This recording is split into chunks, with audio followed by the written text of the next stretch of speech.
Bem-vindos ao canal Leitura de Livros Espíritas. Se inscreva e ative as notificações, comente e compartilhe nossos vídeos para que eles cheguem a mais pessoas.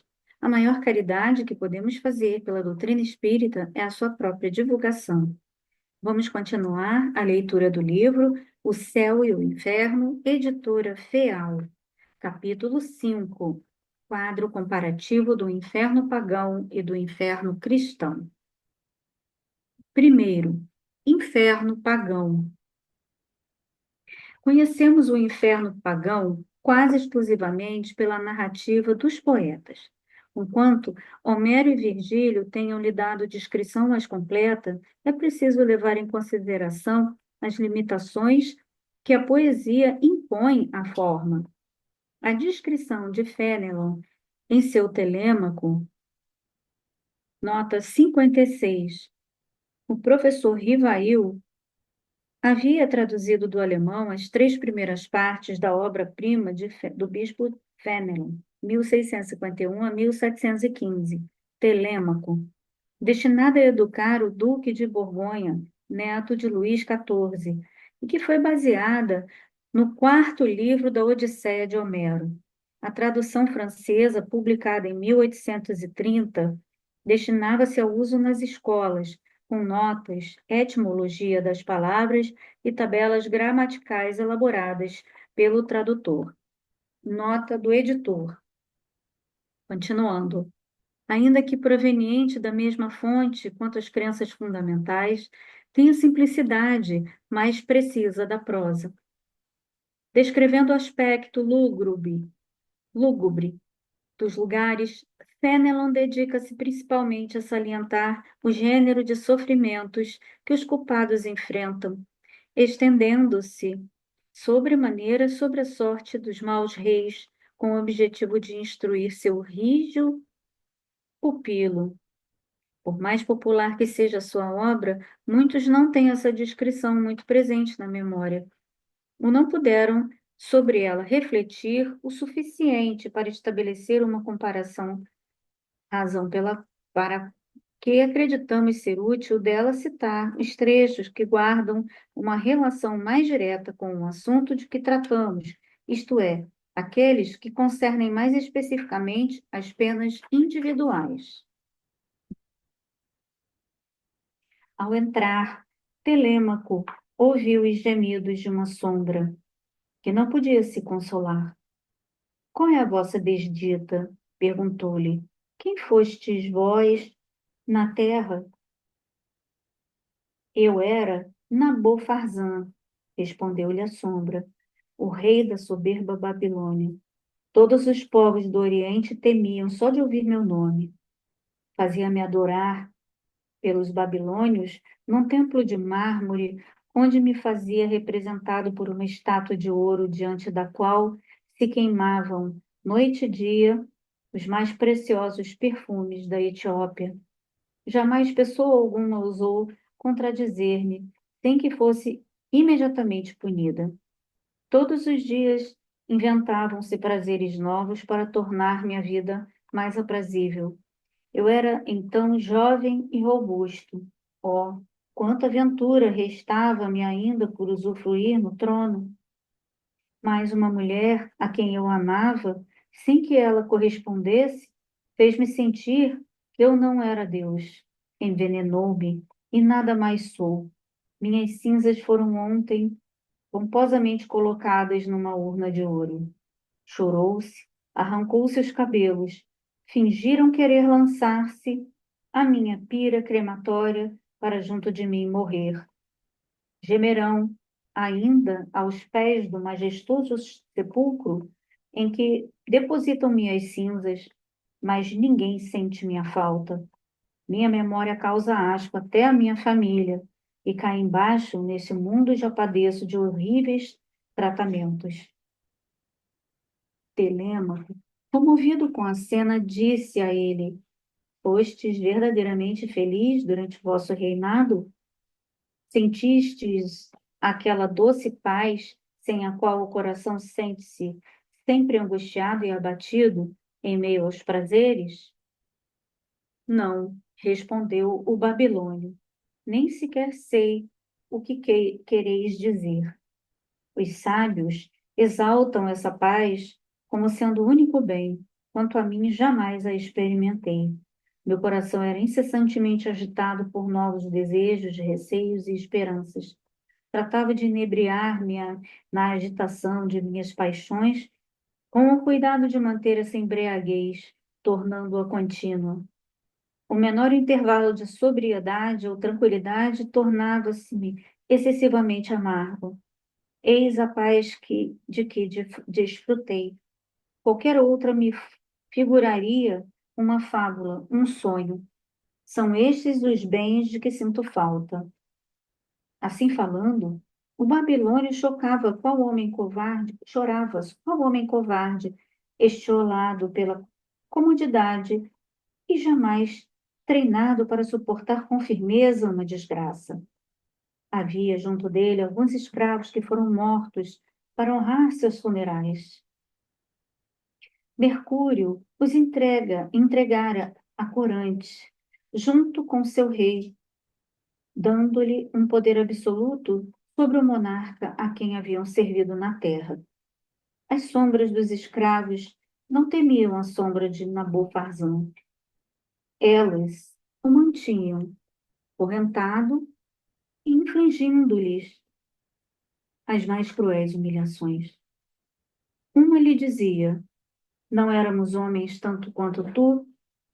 Como fostes tão insensato para te creres um Deus? Não te convinha lembrar que eras uma raça dos outros homens?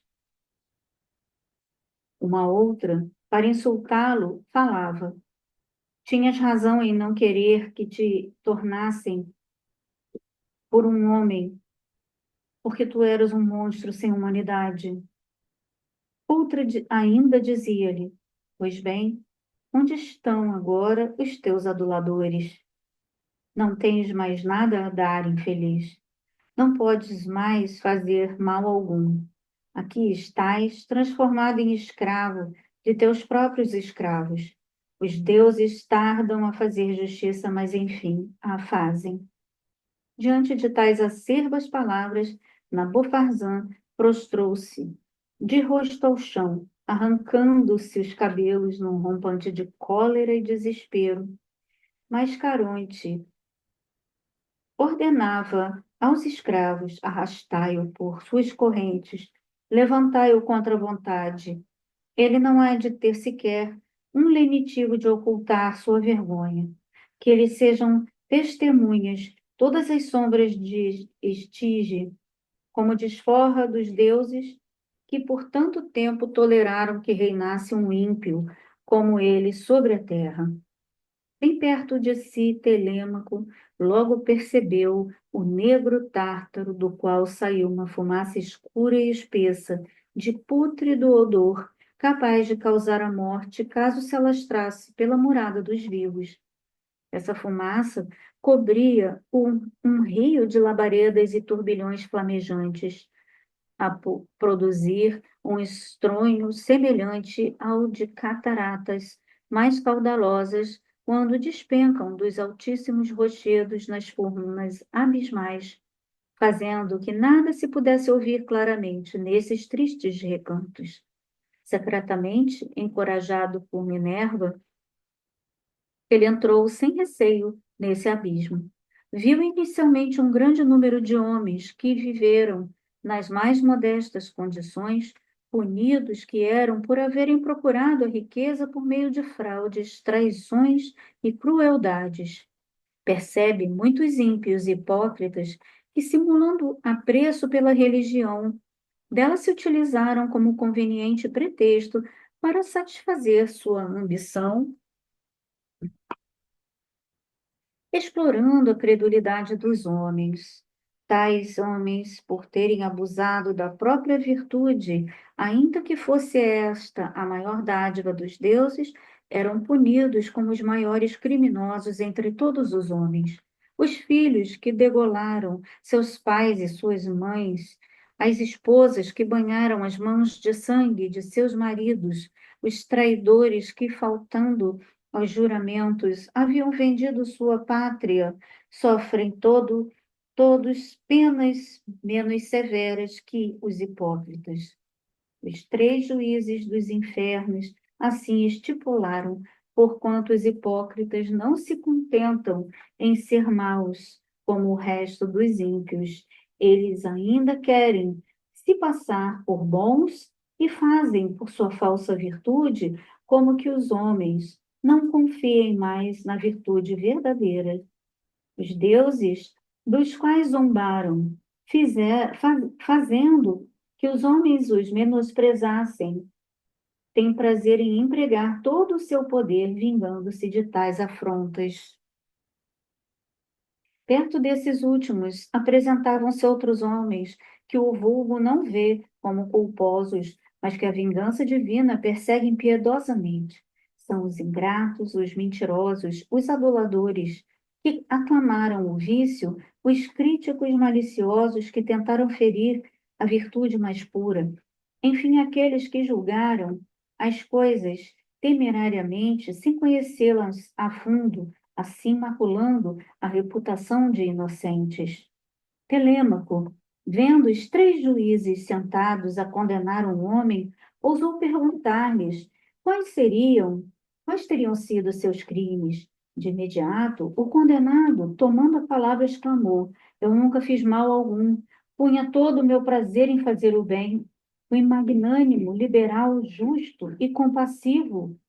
De que se pode, então, me repreender?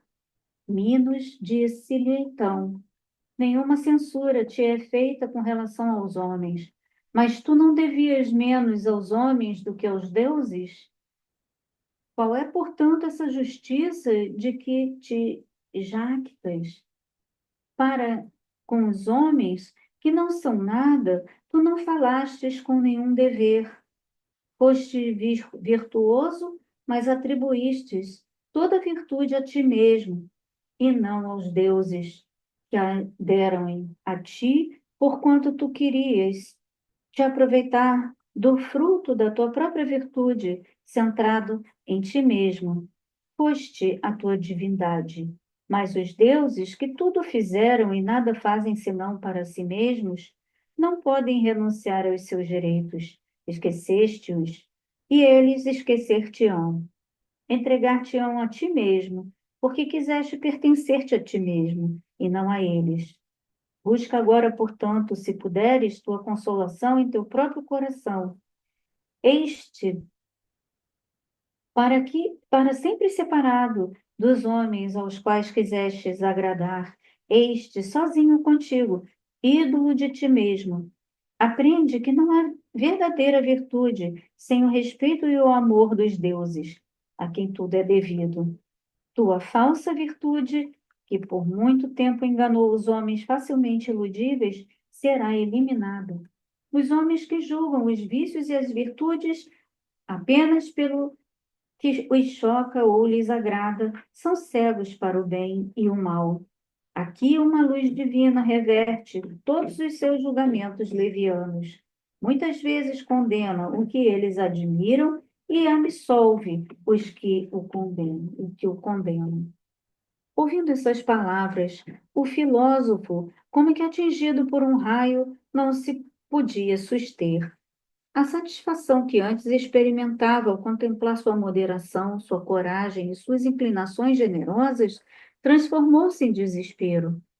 A visão do próprio coração inimigo dos deuses converteu-se no seu suplício.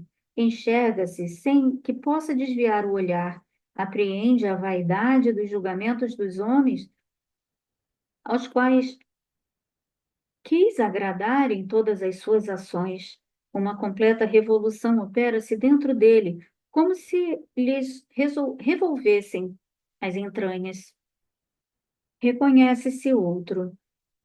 Não encontra apoio qualquer no coração. Sua consciência, cujo testemunho fora-lhe tão brando até então, levanta-se contra ele e lhe reprova amargamente o desvio e a ilusão de todas as suas virtudes, que não tiveram oculto a divindade por princípio e fim. Ele, perplexo e consternado, cheio de vergonha, de remorsos e de desespero. As fúrias não o atormentam, porque é suficiente tê-lo entregue a si mesmo e que seu próprio coração vingue os deuses desprezados a contento. Não podendo esconder-se de si mesmo, procura os lugares mais sombrios para ocultar-se dos outros mortos. Busca as trevas sem jamais encontrá-las, já que uma luz importuna a segue por toda parte. Os raios penetrantes da verdade de todos os lados vingam a mesma verdade que ouvidou. Tudo que amou torna-se odioso para ele, convertendo-se em fonte de sofrimentos sem fim.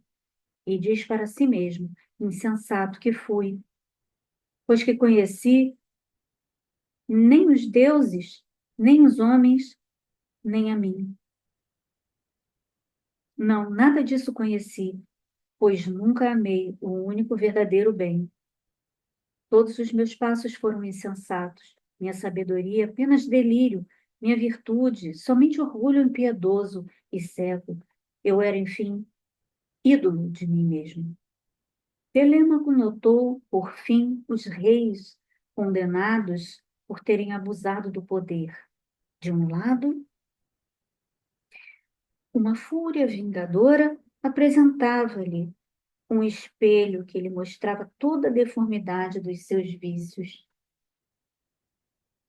Sem que pudessem desviar o olhar, enxergavam a sua vaidade grosseira e ávida pelos mais ridículos aplausos, a sua dureza com os homens cuja felicidade deveriam ter ensejado, sua insensibilidade à virtude, sua aversão ao ouvir a verdade, sua inclinação para os homens covardes e aduladores, sua negligência, sua apatia, sua indolência, sua desconfiança descabida, seu Fausto e a sua excessiva ostentação, construídos sobre a ruína dos povos, sua ambição de obter glórias, glórias vãs, à custa de sangue dos seus cidadãos, enfim, sua crueldade diariamente à procura de novos prazeres em meio às lágrimas e ao desespero de tantos infelizes. Tais reis vêem-se incessantemente nesse espelho. Eles se acham mais horríveis e monstruosos do que a quimera vencida do Belerofonte, com do que a ira de Lerna batida por Hércules, do que o próprio cérebro, ainda que este último vomite por suas três goelas abertas um sangue negro e deletério capaz de envenenar toda a raça dos mortais que vivem sobre a terra. Ao mesmo tempo, de outro lado, uma outra fúria lhes repetia afrontosamente todos os louvores de seus aduladores, dispensando-lhes durante a vida,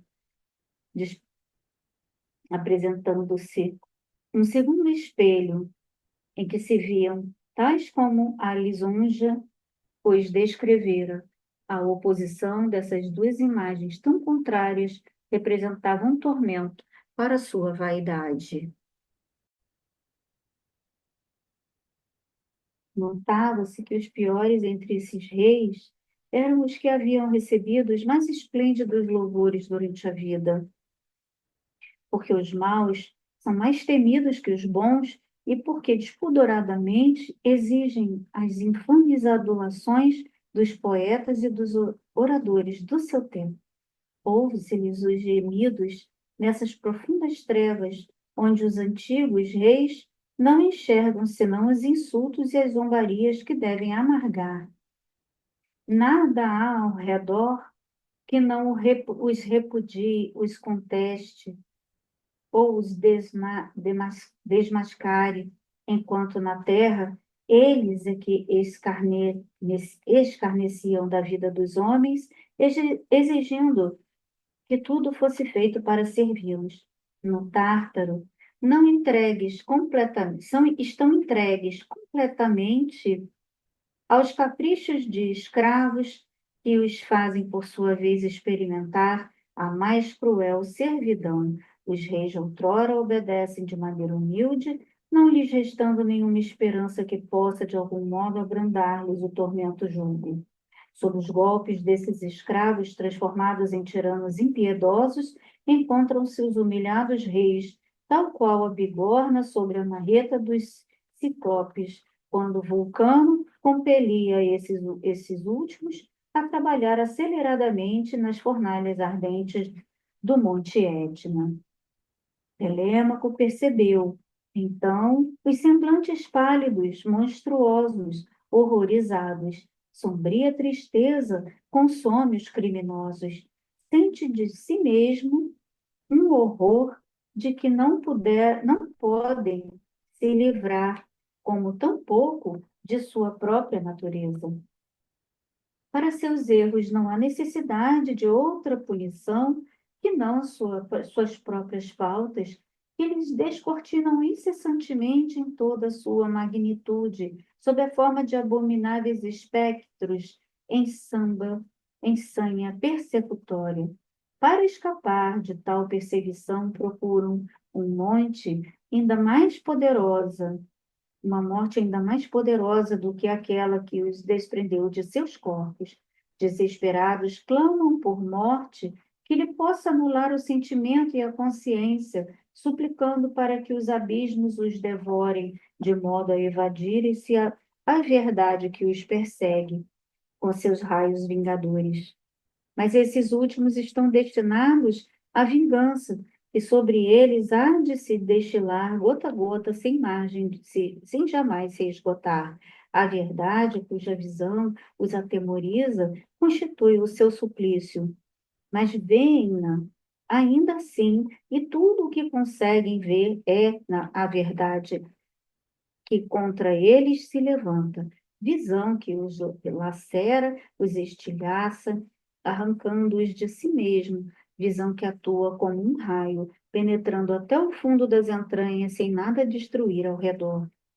Semelhante ao metal numa fornalha em brasas, a alma é derretida por esse fogo vingador que anula toda a rijeza sem nada consumir, dissolvendo a essência da própria vida sem que se possa morrer, arrancado o ser de si mesmo, não encontra ele, por um instante sequer, qualquer apoio ou repouso, vivendo apenas através da ira que sente de si mesmo e da total falta de esperança que o ensandece.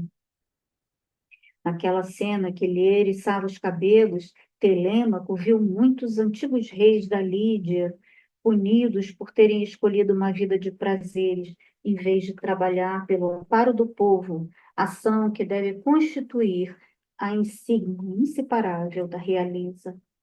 Esses reis condenavam-se mutuamente pela cegueira. Um dizia ao outro que fora seu filho: não te havia recomendado várias vezes em minha velhice, antes da minha morte, que reparasses os males que eu negligentemente cometi?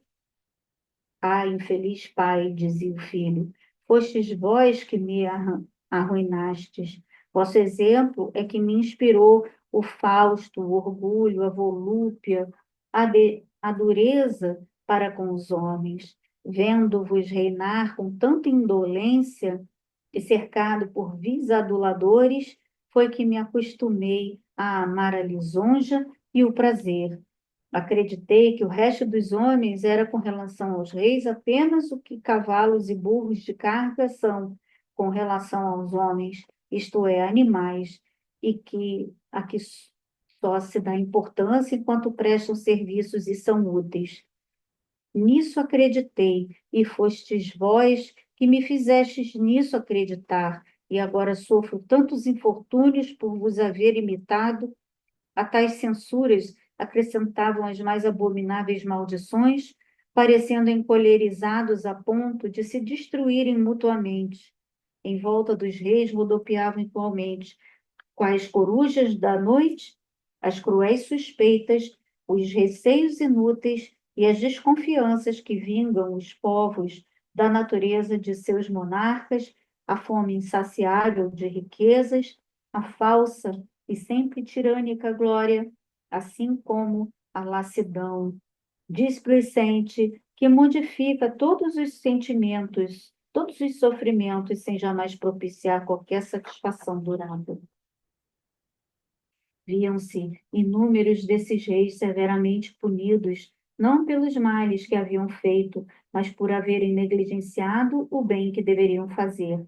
Todos os crimes do vulgo, advindos da negligência com que se observam as leis, eram imputados aos monarcas, cuja gestão deve sempre zelar pelo cumprimento da lei.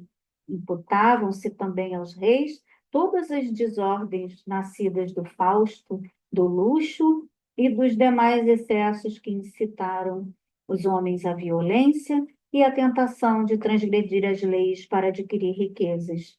Tratava-se com rigor, sobretudo aos reis que, em vez de representarem bons e atentos pastores do povo, tinham apenas cogitado em destruir o rebanho quais lobos vorazes.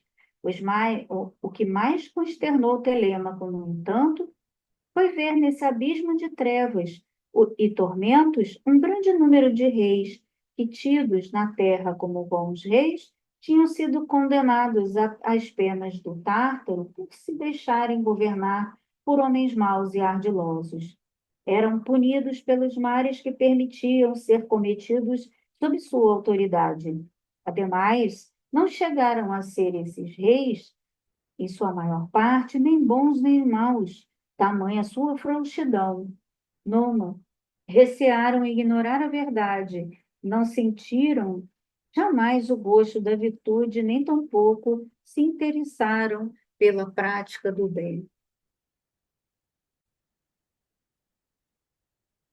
Segundo, inferno cristão.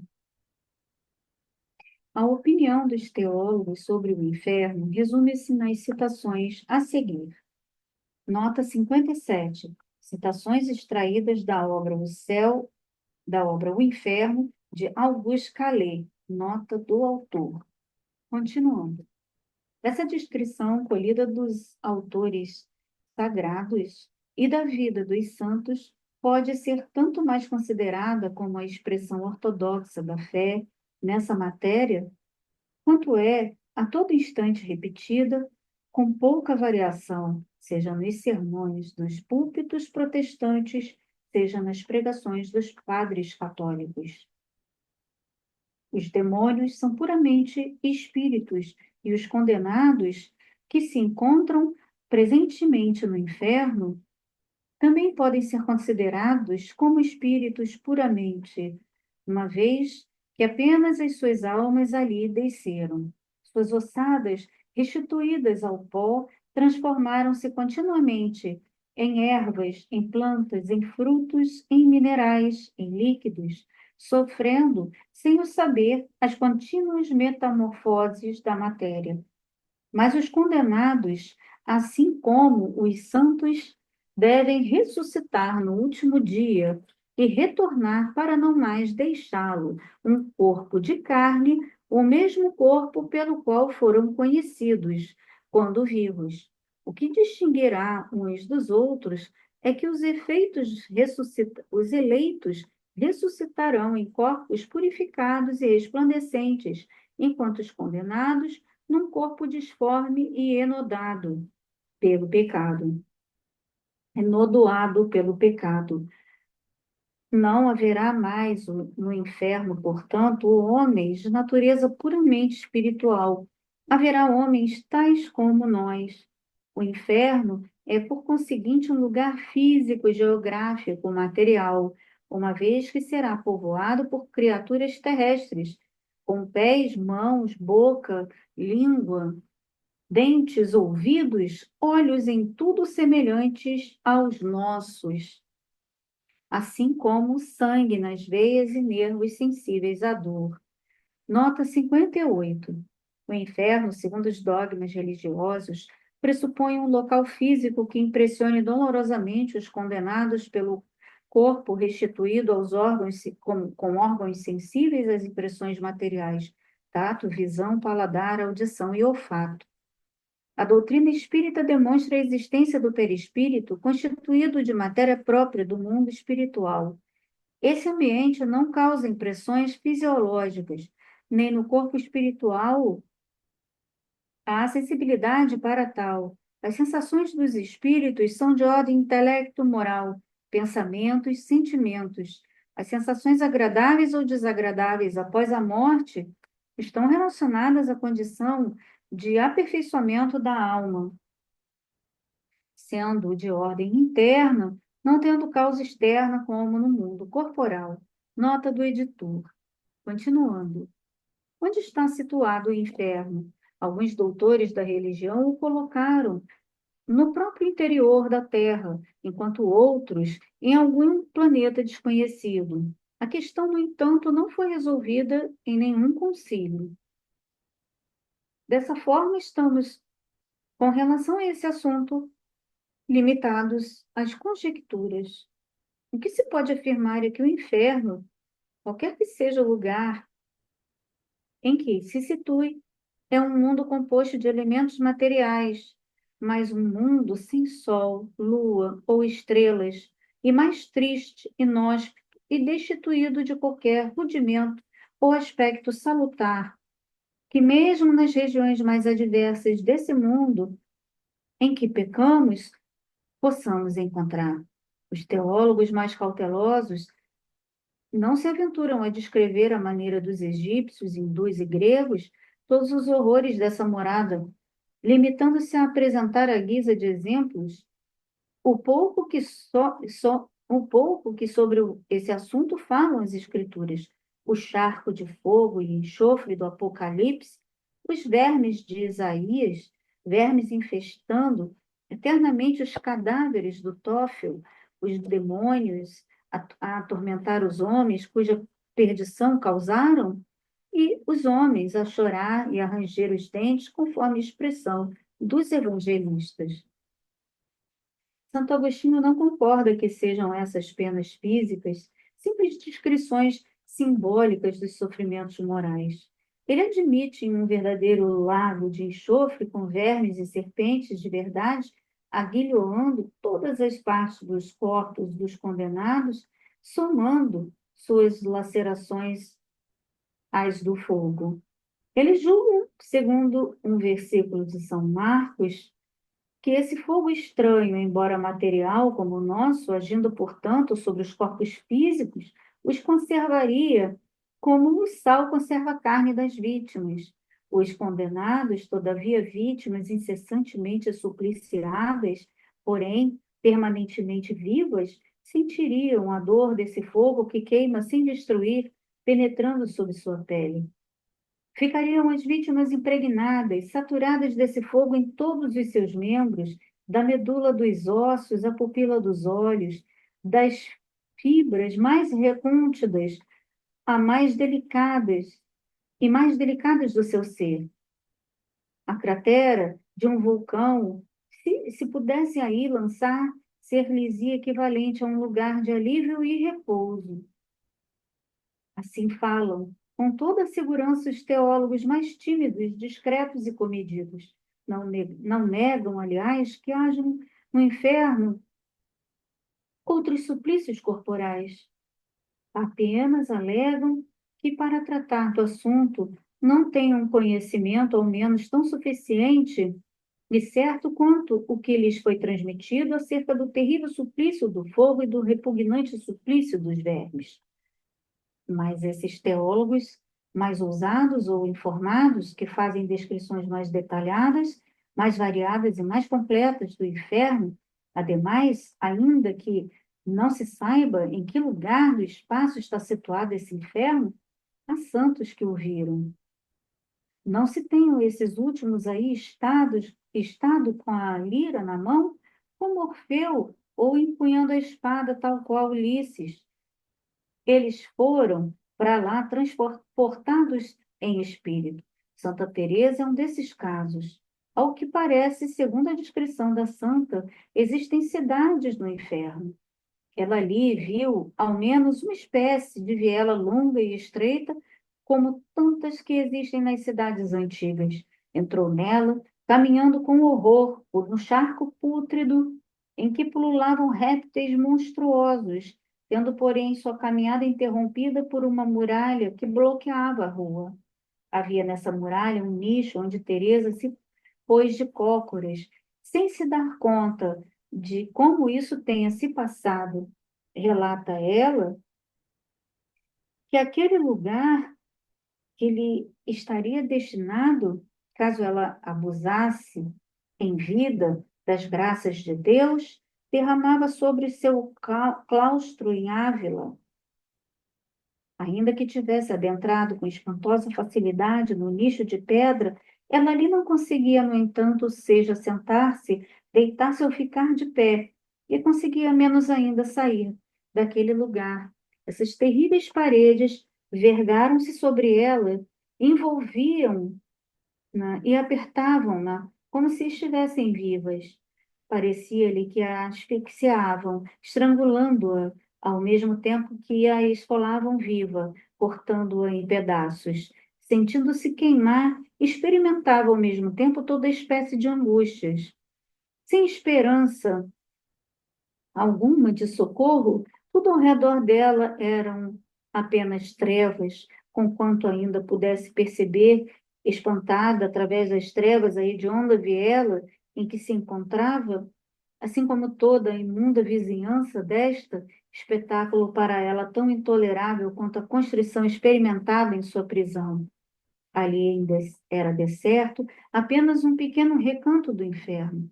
Outros viajantes espirituais tiveram maior privilégio, tanto quanto no inferno grandes cidades em chamas, Babilônia, Nínive e mesmo Roma, com seus palácios e templos incendiados, todos os seus habitantes acorrentados e o traficante ao seu balcão, padres ungidos a cortesãs em salas de festins, gritando de assentos dos quais não se conseguiam desprender, levando aos lábios, na tentativa de mitigar a sede, taças que expeliam fogo, criados ajoelhados em latrinas ferventes, a estender os braços, os príncipes cobertos por lava devoradora, feita de ouro derretido que lhes escorria das mãos.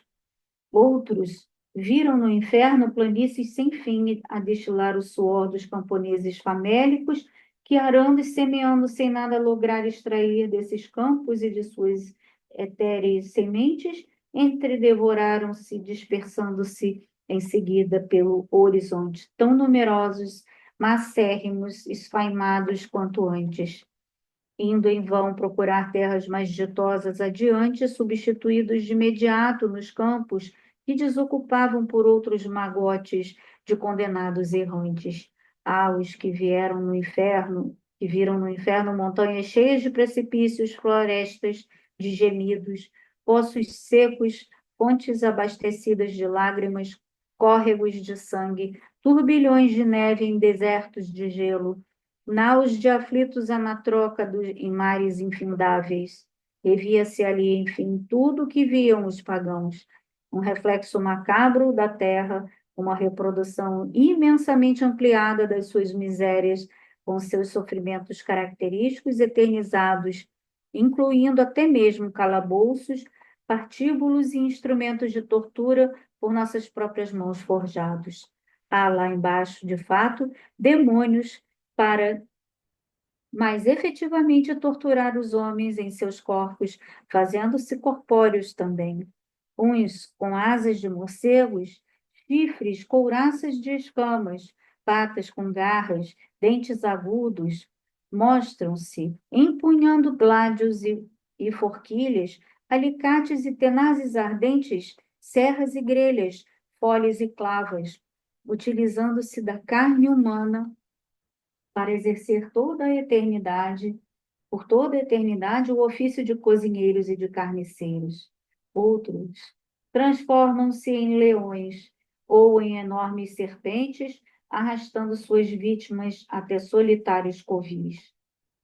Estes transformam-se em corvos que arrancaram os olhos dos culpados. Aqueles em dragões voadores que atacam os réprobos pelas pelas costas e os levam aterrorizados, sangrando e gritando em meio às trevas, para depois lançá-los num lago de enxofre. Aqui, nuvens de gafanhotos e escorpiões gigantescos, cuja visão dá calafrios e cujo odor causa náuseas, provocando convulsões ao menor contato. Acolá, monstros policéfalos, abrindo por todos os lados suas vorazes bocarras, agitando sobre suas cabeças disformes as crinas de serpes e esmagando os condenados entre as mandíbulas rubras de sangue, para depois cuspi-los macerados, porém sempre vivos, porquanto imortais. Esses demônios, de forma tangível, que lembram tão claramente os deuses do Aminte e do Tártaro, assim como os ídolos adorados pelos fenícios, pelos moabitas e por outros gentios vizinhos da Judéia, não fazem nada ao acaso. Cada um tem a sua função, o seu encargo. O mal que praticam no inferno guarda relação com o mal que inspiram e inspiraram e causaram na terra. Os condenados são punidos em todos os seus sentidos e órgãos, porque ofenderam a Deus também por todos os seus órgãos e sentidos. Os glutões são punidos por sua forma pelos demônios da gula e os preguiçosos de outra forma pelos demônios da preguiça, os fornicadores ainda de outra forma pelos demônios da fornicação e assim por diante, de maneiras tão variadas como variadas são as maneiras que há de pecar. Sentirão frio, ainda que queimem, o calor ainda que congelem. Ansiarão a um tempo de repouso e por movimento, sempre com fome e sede, e 1000 vezes mais cansados que um escravo ao final do dia, mais doentes que os moribundos, mais alquebrados, mais inermes e ulcerados que os mártires, e isso para todo sempre. Nenhum demônio refuta ou jamais refutará a sua hedionda tarefa. Todos são, a esse respeito, bem disciplinados e fiéis na execução das ordens punitivas que receberam. Nota 59. Esses demônios rebeldes a Deus, quanto ao bem, são de uma docilidade exemplar quanto à prática do mal, na qual nenhum deles recua ou hesita por toda a eternidade. Que estranha metamorfose operou-se neles, que haviam sido criados pouco perfeitos como os anjos. Nota do autor. Continuando. De outra forma, em que se transformaria o inferno? Os condenados repousariam se viessem os carrascos a discutir ou a se cansar. Mas nada de repouso entre uns, nem briga entre outros. Ainda que perversos e numerosos, os demônios se conciliam de um canto ao outro do abismo e jamais se viu sobre a terra nações mais dóceis a seus príncipes, exércitos mais obedientes a seus generais ou comunidades monásticas mais humildemente submissa a seus prelados. Não se conhece quase nada do baixo escalão dos demônios, desses espíritos vis que comporão as legiões de vampiros, gibos, sapos, escorpiões, corvos, hidras, salamandras e outras bestas sem nome que constituem a fauna das regiões infernais. Mas são conhecidos e intitulados vários príncipes que comandam tais legiões, entre os quais contam-se Belfegor, o demônio da luxúria, Abaddon, ou Apollyon, ou o do assassinato, Beelzebul, o demônio dos desejos impuros, ou o senhor das moscas que engendram a putrefação, Mamon, o da avareza, e ainda Moloque, Belial, Baal-Gad, Astarote, e tantos outros, tendo acima deles seu chefe supremo, o sombrio arcanjo, que no céu era chamado pelo nome de Lúcifer, e no inferno pelo nome de Satanás. Eis aí, em resumo, a ideia que nos dão do inferno, considerado do ponto de vista da sua natureza física e das penas físicas aí enfrentadas. Examinem-se os escritos dos padres e dos antigos doutores. Interroguem-se nossas piedosas lendas. Contemplem-se as esculturas e os quadros de nossas igrejas. Preste-se atenção ao que é proclamado nos púlpitos e aprender-se-á ainda bem mais. A essa descrição, o autor acrescenta as seguintes reflexões, cujo alcance cada um poderá compreender. A ressurreição dos corpos é um milagre, mas é necessário um segundo milagre para dar a esses corpos mortais, já uma vez utilizados nas provas passageiras da vida, portanto, já uma vez destruídos, a virtude de subsistir sem que os se desfaçam numa fornalha na qual até mesmo os metais evaporariam. É possível aceitar que se diga que a alma é o carrasco de si mesma, que Deus não a persegue apenas a deixa no estado de infelicidade, que ela mesma a acolheu, ainda que o abandono eterno de um ser perdido e sofredor pareça pouco de acordo com a bondade do Criador.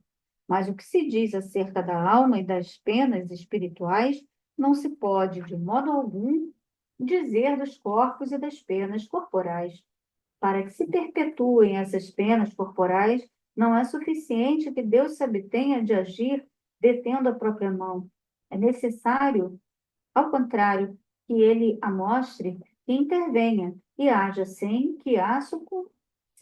o que sucumbiriam os corpos.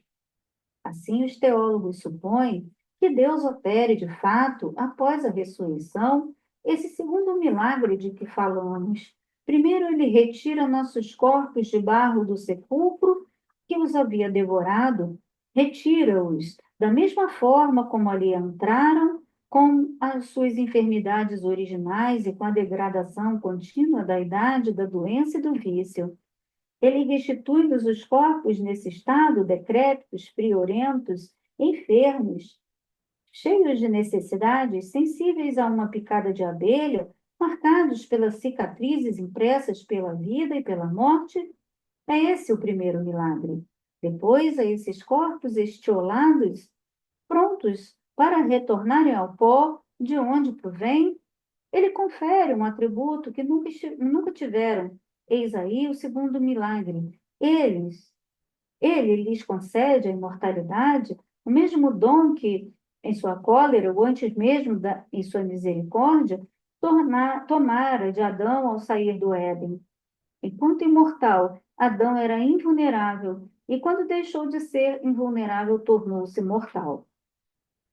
A morte segue a dor de perto. A ressurreição, portanto, não se restabelece nem nas condições físicas do homem inocente, nem nas do homem culpado. Trata-se da ressurreição das nossas misérias somente, porque, porém, com uma adição das misérias, de misérias novas, infinitamente maiores, é, em certa medida, uma verdadeira criação e a mais maliciosa que a imaginação ousou conceber. Deus muda de ideia e, para acrescer aos tormentos espirituais dos pecadores, os tormentos carnais que possam durar eternamente, muda subitamente, através do seu poder, as leis e as propriedades por ele mesmo estipuladas desde o princípio para os compostos da matéria. Ressuscita carnes enfermas e putrefatas e agregando, através do laço indestrutível, os elementos que tendem por si mesmos a se dispersar. Ele mantém e perpetua contra a ordem natural essa podridão viva, lançando-a ao fogo para não para purificá-la, mas para conservá-la tal como é, sensível, sofredora, ardente, horrível, e tal como a quer, imortal. Faz-se de Deus, por esse milagre, um dos algozes do inferno, porquanto se os condenados só podem imputar a si mesmos os seus males espirituais, eles não podem, em contrapartida, atribuir os outros Se não, a Deus, seria muito pouco aparentemente abandoná-los após sua morte, a tristeza, o arrependimento e a todas as angústias de uma alma que percebe ter perdido o bem supremo. Deus irá nessa noite, segundo os teólogos, procurá-los no fundo desse abismo, trazendo-os por um instante à luz, não para os consolar, mas para revesti-los de um corpo hediondo, chamejante, imperecível, mais pestilento que a túnica de Anira, para somente então os abandonar para sempre. Mas Deus não os abandona, mas não abandonará de fato, uma vez que o inferno não subsiste, assim como a terra e o céu, senão por um ato permanente da sua vontade, sempre ativa. E porque tudo se dissiparia caso ele deixasse de tudo sustentar. Deus agirá, portanto, incessantemente sobre eles para impedir que o fogo se apague, deixando de consumir-lhe os corpos, desejando assim que esses infelizes imortais contribuam pelo exemplo de seus suplícios para a instrução dos eleitos.